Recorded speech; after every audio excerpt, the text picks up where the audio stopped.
Hello, അസ്സലാമു അലൈക്കും. അപ്പോൾ ഞാനിന്ന് പത്തിരിയാണ് രാവിലെ ഉണ്ടാക്കുന്നത്. അപ്പോൾ അതിന് വേണ്ടിയിട്ട് വെള്ളം അടുപ്പത്ത് വെച്ചിട്ട് നന്നായിട്ട് തിളപ്പിക്കുക. തിളച്ച് കഴിയുമ്പോൾ പാകത്തിന് ഉപ്പിട്ട് കൊടുക്കുക. അതായത് ഇപ്പം എത്ര ഗ്ലാസ് പൊടിയാണോ നമ്മൾ എടുക്കുന്നത് അതിൻ്റെ ഇരട്ടി വെള്ളമാണ് എടുക്കുക. അങ്ങനെയാണ് ചെയ്യുക. പക്ഷേ ഞാനൊരു ഉദ്ദേശം വെച്ചിട്ട് തിളച്ച് കഴിയുമ്പോൾ വെള്ളം ഒരിത്തിരി മാറ്റി വെക്കും.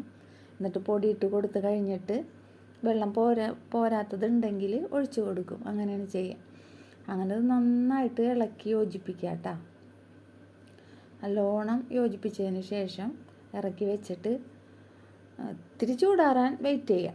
നന്നായിട്ട് ചൂടാറണ്ട, ആ ചെറു ചൂട്ടോട് കൂടി തന്നെ കുഴക്കുക. ഇത്തിരി വെളിച്ചെണ്ണ വരട്ടിയ കൈയും അധികം പൊട്ടിപ്പിടിക്കില്ല കേട്ടോ. അങ്ങനെ ഇതിൻ്റെ കുഴക്കണതനുസരിച്ചാണ് പത്തിരി മയാവാന്ന് പറയുന്നേക്കാം. പെട്ടെന്ന് പൊന്തിയൊക്കെ വരും. അങ്ങനെ നന്നായിട്ട് കുഴച്ച് ആ ചൂട്ടോട് തന്നെ കുഴക്കുമ്പോൾ വേഗമായിക്കോളും.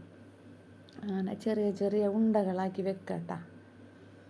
അപ്പോൾ ഇന്ന് പത്തിരിക്ക് വരെ കറിയൊന്നും ഉണ്ടാക്കണ്ടെന്ന് പറഞ്ഞ് ഞങ്ങൾ വീട് മാറുകയാണ്. അപ്പോൾ അതിൻ്റെ ഒതുക്കലും കാര്യങ്ങളിലൊക്കെ ഇത്തിരി തിരക്കിലാണ്. അപ്പോൾ പത്തിരി ഉണ്ടാക്കിയാൽ പാല് കഴിച്ചാൽ ഇഷ്ടമാണ്. ഇവിടെ മോന് നല്ല ഇഷ്ടമാണ്. അപ്പോൾ ഇന്ന് പാലാക്കാമെന്ന് വിചാരിച്ച് കറിക്കൊന്നും നിന്നില്ല.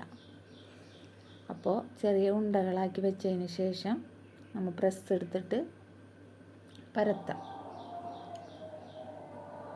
അങ്ങനെ അപ്പോൾ ഒരു പ്ലേറ്റിൽ ഇത്തിരി പൊടി ഇട്ട് വെക്കാം. ഇത് ഓരോ ഉണ്ടയും നമ്മൾ നന്നായിട്ട് ഇങ്ങനെ പ്രസ് ചെയ്തതിന് ശേഷം ഒട്ടിപ്പിടിക്കില്ല അല്ലെങ്കിൽ. അപ്പോൾ ആ പൊടിയിൽ ജസ്റ്റ് ഒന്ന് മുക്കിയിട്ട് ഇങ്ങനെ വെക്കാം. നന്നായിട്ട് കിട്ടിയിട്ടുണ്ട് കേട്ടോ. അങ്ങനെ പ്രസ്സുമല്ലൊന്നും ഒട്ടിപ്പിടിക്കുന്നില്ല. അതേപോലെ തന്നെ നല്ല കനം കുറവിലുള്ള പത്തിരി ആയിട്ടുണ്ട്. ആദ്യമൊക്കെ ഞാൻ ഉണ്ടാക്കുമ്പോൾ ഷേപ്പൊന്നും ആവില്ലായിരുന്നു, അങ്ങോട്ടും ഇങ്ങോട്ടൊക്കെ പോകുമായിരുന്നു. പക്ഷെ ഇപ്പം ഒരുവിധം ഷേപ്പായിട്ടുണ്ട് പത്തിരിയുടെ. അപ്പോൾ ഇത്രയായി.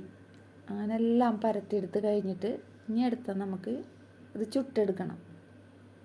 അപ്പോൾ അതിക്ക് മുമ്പ് നമ്മൾ ഈ പരത്തിയെടുത്തത് ഇങ്ങനെ പൊടി തട്ടി കളയണം കേട്ടോ. ഓരോ പത്തിരിയുടെയും പൊടി തട്ടി കളഞ്ഞിട്ട് വേണം നമ്മൾ ഫ്രൈ പാനിലിട്ട് ചുട്ടെടുക്കാൻ. കണ്ട നന്നായിട്ട് പൊന്തി വരുന്നുണ്ട്. അപ്പോൾ നല്ല പൊന്തി വന്നിട്ടുണ്ട് കേട്ടോ. അങ്ങനെ എല്ലാവരും ഇതുപോലെ മറിച്ചിട്ട് ചുട്ടെടുക്കാം. അപ്പോൾ ഇത്രയേ ഉള്ളൂ ഇന്നത്തെ വീഡിയോ.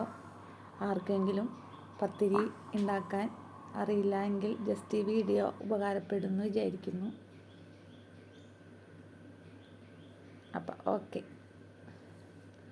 അപ്പം എൻ്റെ ചാനൽ എല്ലാവരും സബ്സ്ക്രൈബ് ചെയ്യുക. കാരണം നന്നായിട്ട് പൊന്തി വരണുണ്ട് കേട്ടത്. അപ്പോൾ എല്ലാവരും സബ്സ്ക്രൈബ് ചെയ്യുക.